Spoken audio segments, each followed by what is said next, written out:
You don't need to give a reason or an explanation for your choices and decisions. You can do what you want to do and what you need to do without explaining it to anyone. Hello and welcome to this episode of The Unburdened Woman. If you're new here, I'm Liv. I'm a women's confidence coach. I help women generally in midlife who have been abandoning themselves their whole lives, who feel lost and stressed because they've been people pleasing. They've been putting themselves last to the list and they want to change that. So welcome. For years upon years, I passed every decision, every choice I made by my friends or by my then husband. If I wanted to join a yoga class, if I wanted to buy something new, I couldn't even choose a jumper without asking somebody else if it looked okay, what they thought. And I remember going once shopping with my children, and they were quite young at the time, and I found a jumper that I absolutely fell in love with, and I tried it on, and my son looked at it and he said, "It's too green, Mum." And so I put it back on the shelf and I didn't buy it because in his eyes it was too green. And I abandoned myself. I'd picked it off the shelf and I'd brought it into the changing room and I'd put it on because I had loved it. I loved the shape, I loved the style, I loved the colour. And a part of me really wanted that jumper. But yet I let myself be swayed by the opinion of a child because in his eyes it was too green.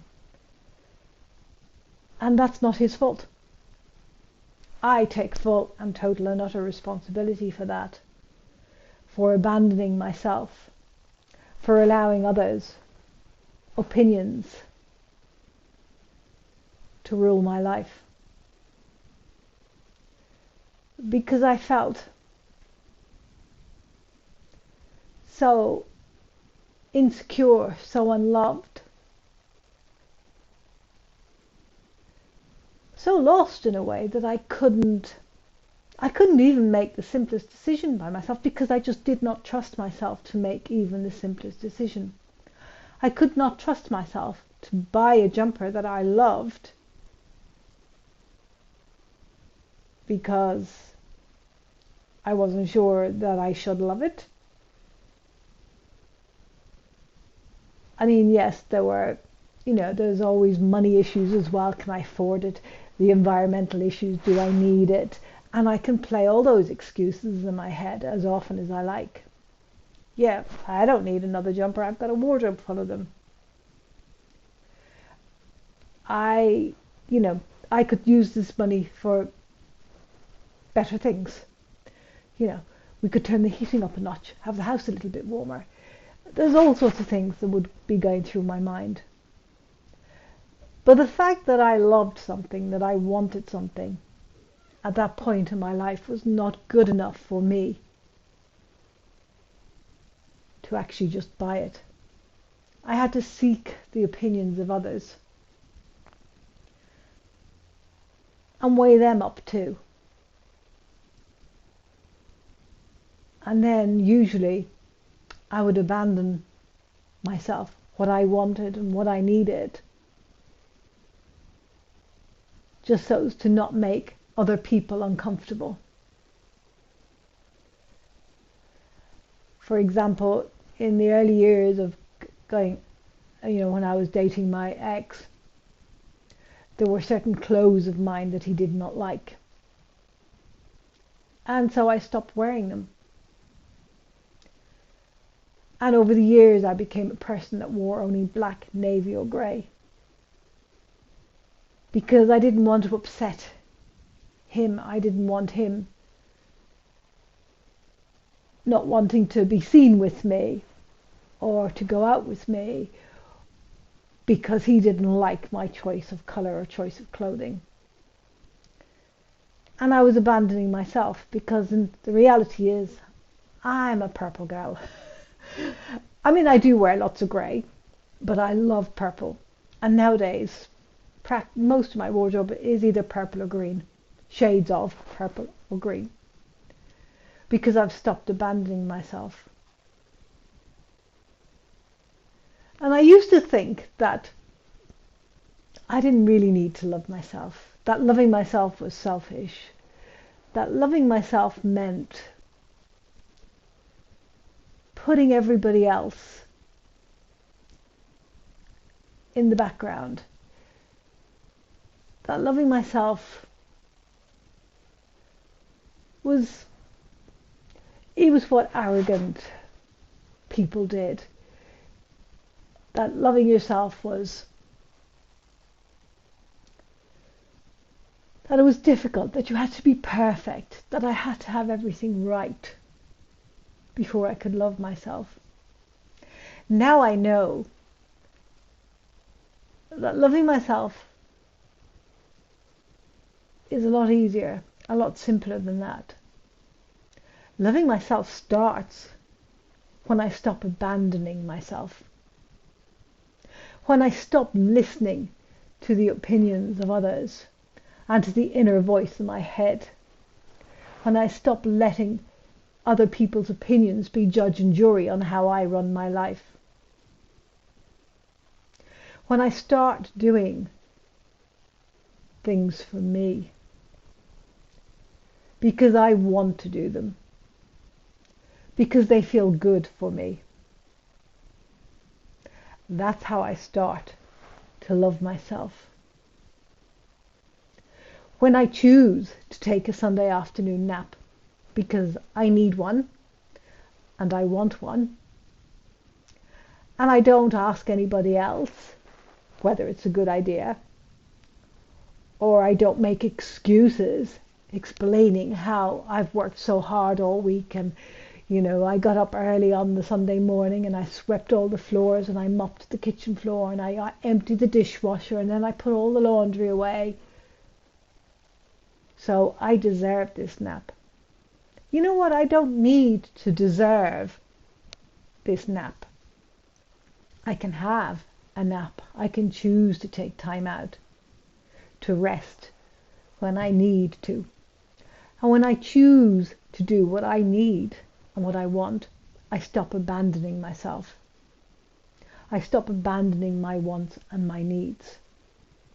I don't need to ask anybody else for their opinion, their judgment, their permission.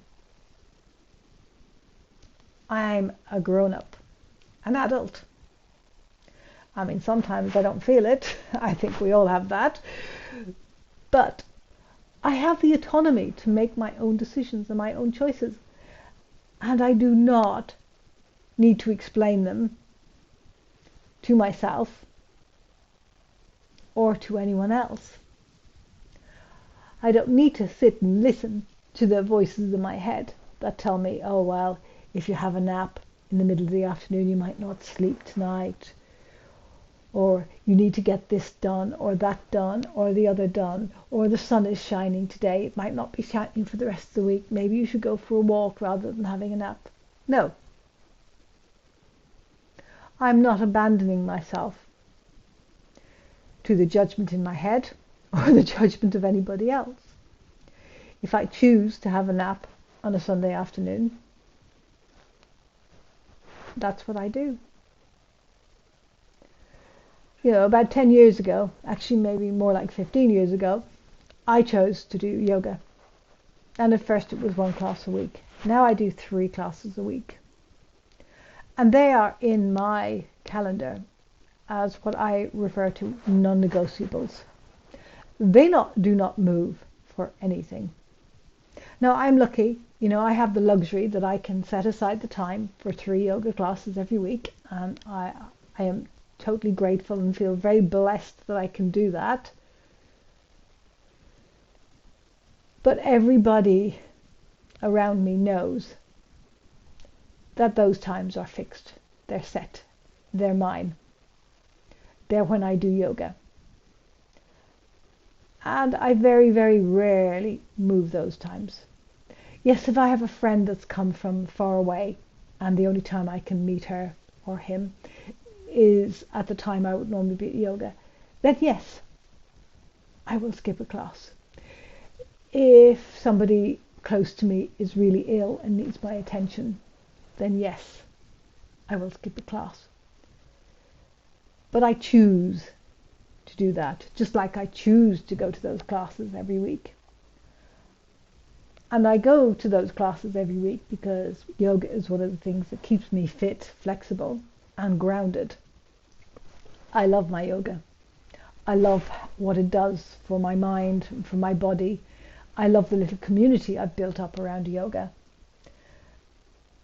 And yoga is not for everyone, but it's my choice. And so when I started to put that into my diary every single week, 1 class, then 2 classes, then 3 weeks, 3 classes, that's when I told myself I was no longer abandoning myself, that I was doing this for me because I wanted to and because I needed to,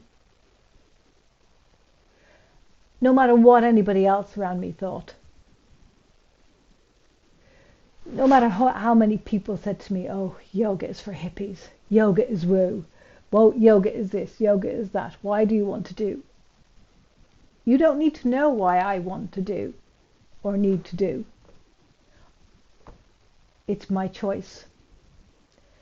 And I do not need, and you do not need to explain your choices, your needs and your wants to anyone, not even yourself. Because the very, very first step to finding yourself again, to getting rid of that feeling of being lost, of that anxiety, of that stress and overwhelm you feel, is really quite simple. You stop abandoning yourself physically, emotionally, mentally. How often have you told somebody that you're fine when you're really not? You're abandoning yourself.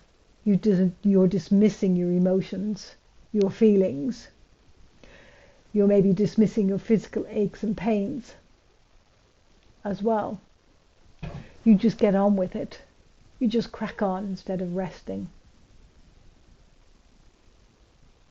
So I ask you, as we finish up here today, what's one small thing you can do for yourself today to tell yourself that you are no longer going to abandon yourself?